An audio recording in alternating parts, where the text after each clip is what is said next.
उत्तराखंड में पिछले कुछ समय से लैंड जिहाद, मजार जिहाद, थूक जिहाद, मूत्र जिहाद, लव जिहाद के साथ साथ डेमोग्राफिक परिवर्तन को लेकर लगातार खबरें आ रही हैं।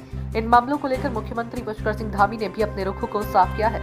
विपक्ष की ओर से भी सरकार पर कई सवाल उठाए जा रहे हैं। अब शंकराचार्य स्वामी अविमुक्तेश्वरा आनंद ने भी इस मामले में सरकार पर सवाल उठाए।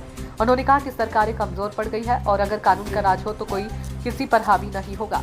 वहीं शंकराचार्य स्वामी अविमुक्तेश्वर आनंद ने उत्तरकाशी में मस्जिद विवाद के मामले में कहा कि अगर मस्जिद सही है और वैध है तो सरकार को जनता के सामने स्थिति साफ करनी चाहिए।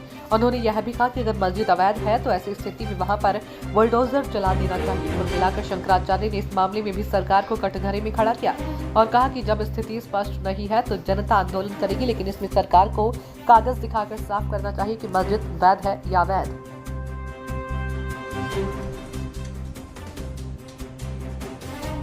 सामने आ चुके हैं सभी जिहाद। भाई ये मुसलमानों में सुन्नत है, धर्म है कि जब कोई खाने की चीज़ किसी के लिए आगे बढ़ाते हैं तो थूक करके वो बढ़ाते हैं। वो मानते हैं कि इससे प्यार बढ़ता है और ये भी मानते हैं कि जैसे दूसरे धर्म का व्यक्ति खाएगा तो उसकी पवित्रता खंडित होगी तो वो हमारे में आ जाएगा, तो इसलिए वो करते ही हैं।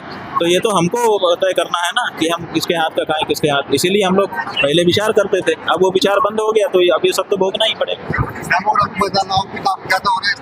भाई डेमोग्राफी तो हो ही रही है, जहाँ जिसकी डेमोग्राफी है वहाँ पर वो राजा बन गए। सरकार का राज अब कहाँ देश में दिखाई देता है। डेमोग्राफी कितनी भी बदल जाए, अगर सरकारें दृढ़ हो तो न्याय कानून का शासन हो, कानून का शासन हो तो डेमोग्राफी क्या कर लेगी।